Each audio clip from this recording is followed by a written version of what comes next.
Kishu Krishnam, Kishu Kyuket, Kishu Kokayat, Kapineshkesh. Hello everyone, my name is Kitsuke Teshmiet, and I am your host of The Wealthy Warriors. Welcome back to another wonderful Warrior Wednesday. That's a lot of W's. WWW. And this week, I'm coming back to you with some more energy. I had a lot more rest these last few days. As some of you know, I've been shifting my career. So that means just more time to focus on the things that I truly enjoy in life. And getting rest is one of them. I love getting the proper amount of sleep to be able just to enjoy life more. And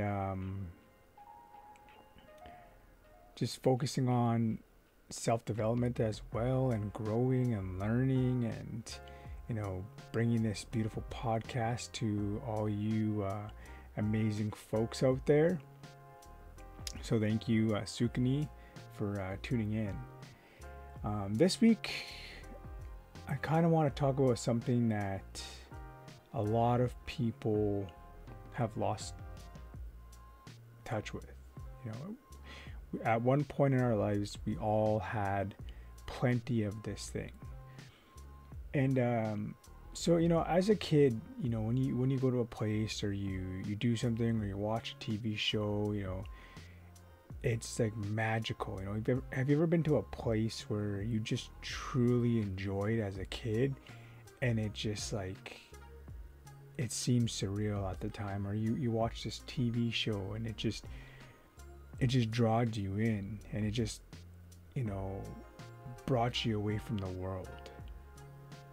And then time goes on, right? And you live your life, learn habits, learn limiting beliefs, become kind of boring. They say, being an adult, you become boring. We become mundane. We have to act a certain way. We have to be a certain way. We can't do certain things, as you could when you're a kid. And then that place you went to, you've ever tried to revisit it again, or watch an old TV show that you loved, or whatever, right? A movie, and it just doesn't seem the same. It just, you're like, wow, what is this dump?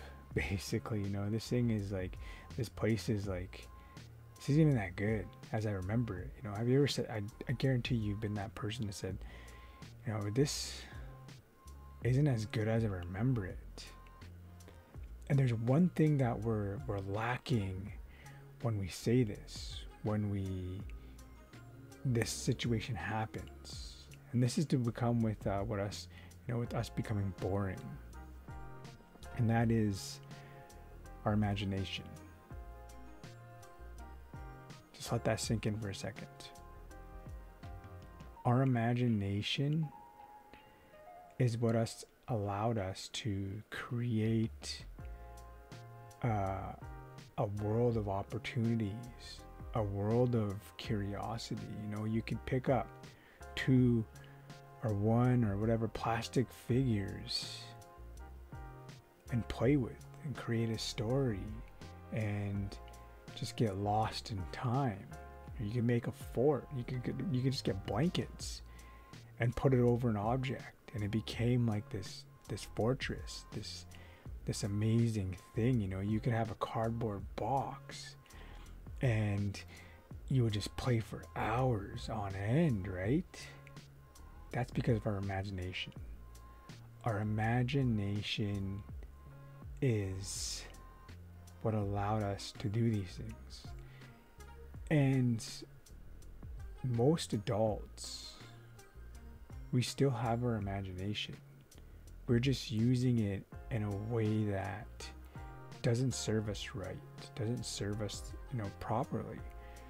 Fear, anxiety, these things oh, we're always like imagining the worst situation. Did you see that key word that I said? Imagining. Using your imagination to create something that hasn't happened yet. And that's what a lot of people are doing nowadays, especially with like social media and things like that. Like, I don't watch the news. I haven't watched the news in many years now, just because it doesn't serve my life a purpose. It doesn't serve me a purpose in my life. I used to be one of those people that would get up, have my coffee, and watch the news, not realizing that I was filling my imagination with all these fears, with all this fear-mongering stuff, creating these things in my head that aren't true, that may not ever be true, but that imagination is so powerful that we don't know that. And I was sitting at work, I believe it was last Thursday, and I was, writing up my things I had to do today, get the crew ready, my paperwork, getting everything in line, figuring what we were going to do for the day, figuring out kind of where everyone was going. And someone brought up this current event that happened down in Baltimore with this bridge collapsing. And I was like, oh, I didn't hear anything about that, I didn't even know what happened because I don't watch the news, right? And eventually, if an event is big enough, I will somehow see it. And then, so I got curious and I looked it up online and what happened. And then I started to hear people use their imagination. I heard this story of a friend. They were trying to say, oh, I heard it was a cyber attack. They were using someone was using their imagination to say these things. I heard someone was saying, oh, it was a terrorist attack. Using your imagination to create a situation that's probably not most likely true. Or someone was saying that, I can't remember what they were saying, but it was like pretty far out there, like the person that isn't using their imagination to create fear. I was like, what happens if it was just a malfunction in the engine? What happens if, just something wasn't working proper? Maybe there was just a piece of machinery that hadn't been serviced in many years or whatever, right? And it went. Just something so simple. And I didn't allow my imagination to create all these fears, And there's I'm not saying that it's not a bad thing to do these things.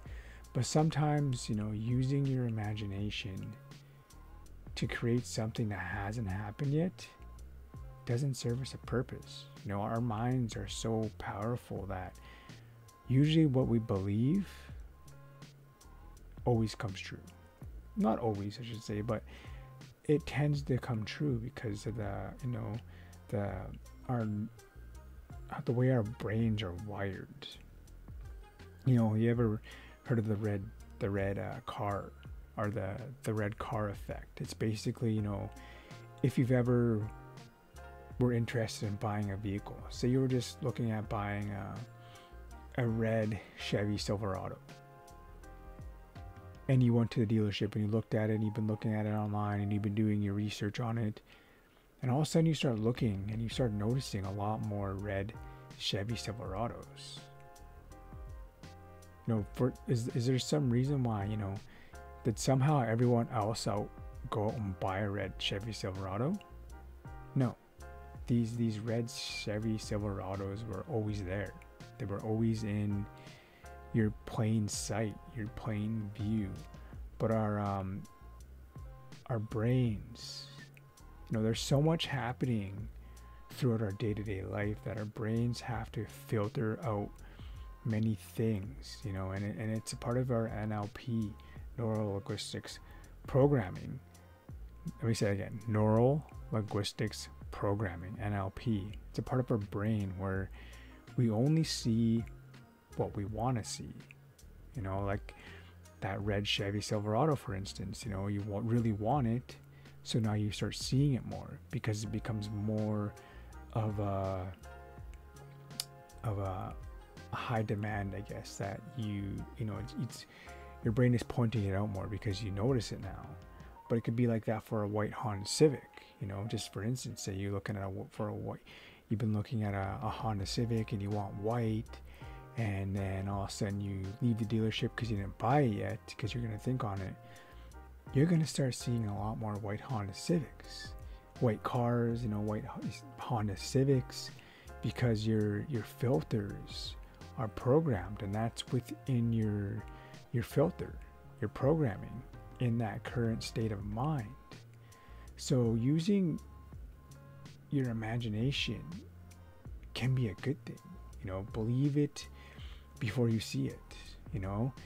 I truly believed, you know, I was going to have a great summer last summer, you know, and I truly believed that I was going to be, you know, just enjoy every minute of it, just allow it to happen to me, for me. And I did, you know, and I made my way all the way to the Hamptons, to powwow, to dance, to meet some wonderful people. And that's what I was focusing on. I choose to focus on what's going to improve my life, what's going to make my life better. I'm using my imagination to create these things, you know. And your imagination as well can create a beautiful life where you love waking up to every day. You know, as much as I love ironworking, I felt in my gut that something else was meant for me out there. And I had been kind of looking at other jobs, and last year I actually applied for a company called Manitoba Mucklucks to venture off, to push myself. And that position with Manitoba Mucklucks was actually their content. I would be the person in charge of creating their content, putting it out daily, you know, scheduling things and like thinking of things on how to build that business. And I almost got it. The only thing that they said that they, you know, when I first looked at it, it was supposed to be a hybrid job. And then they asked me if I would move to Winnipeg. And I love Vancouver, British Columbia too much to move right now in this point in life. And I just said, no, I can't see myself living there right now in my life. And they said, okay. And then that was the only thing that was a deciding factor for them not to hire me, because they found someone who was going to do that for them, which is okay. You know, everything happens for the right reason. And then I was kind of, you know, I had looked at a few other positions kind of to do with being a tradesperson and being Indigenous, because reconciliation is that much further ahead here in Canada than United States. And I kind of looked around, and I kind of applied for a few things, and nothing happened, right? Nothing worked out. So I'm like, whatever, you know, I was just doing my thing, enjoying ironworking. And all of a sudden, on my LinkedIn, that job popped up. And I was like, wow. You know, they actually had recently reached out to me to ask me to do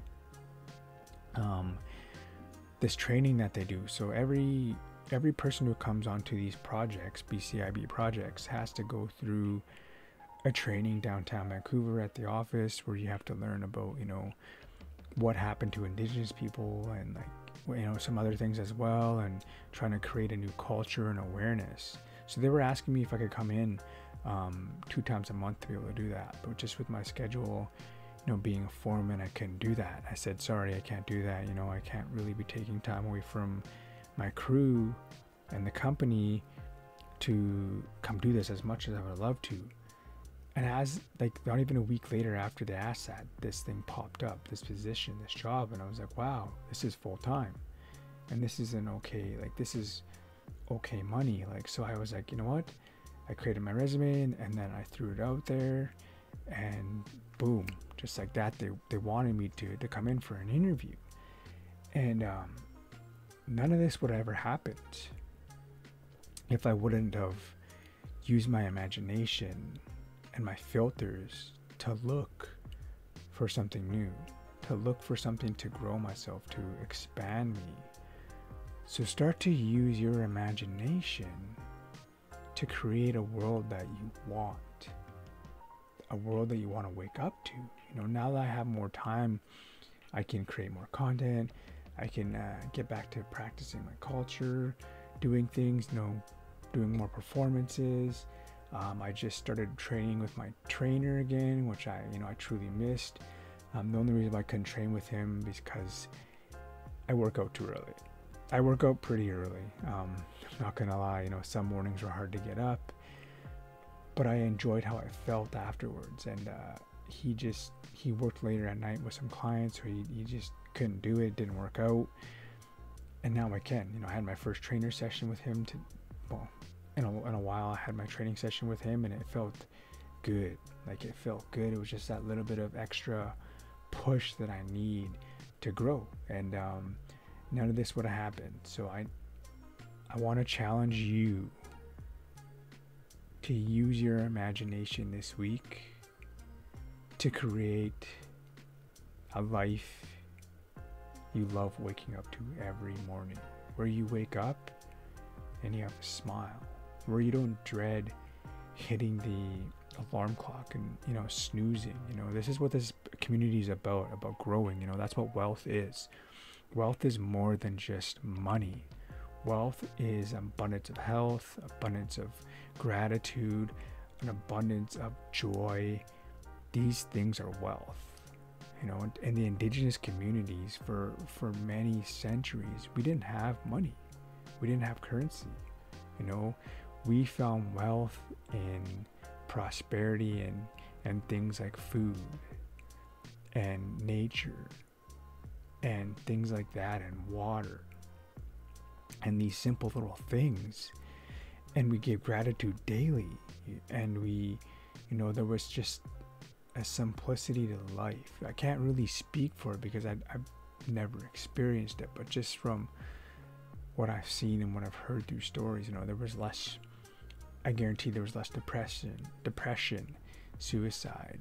There was no drugs, there was no alcohol, there was no things, there was no substance abuse.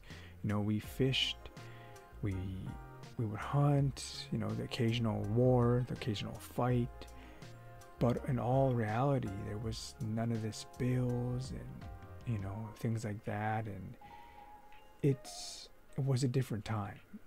So challenge yourself to use your imagination for a better life. Use it. You have it. You may have thought you lost your imagination, but it's always been there. It's just creating nightmares that you don't enjoy. So create a life that you love, not only for yourself, but everyone around you. Because when you start to follow your dream and your passions, you truly never know who you're going to inspire for them to follow their passions in their life and follow their gift that they were brought here with, no matter what that is in life. So thank you for tuning in this week. Sukini, Dagas, start creating a life you enjoy. And I will see you next Wednesday, all my wealthy warriors. Take care, and remember, everything always happens for the right reasons.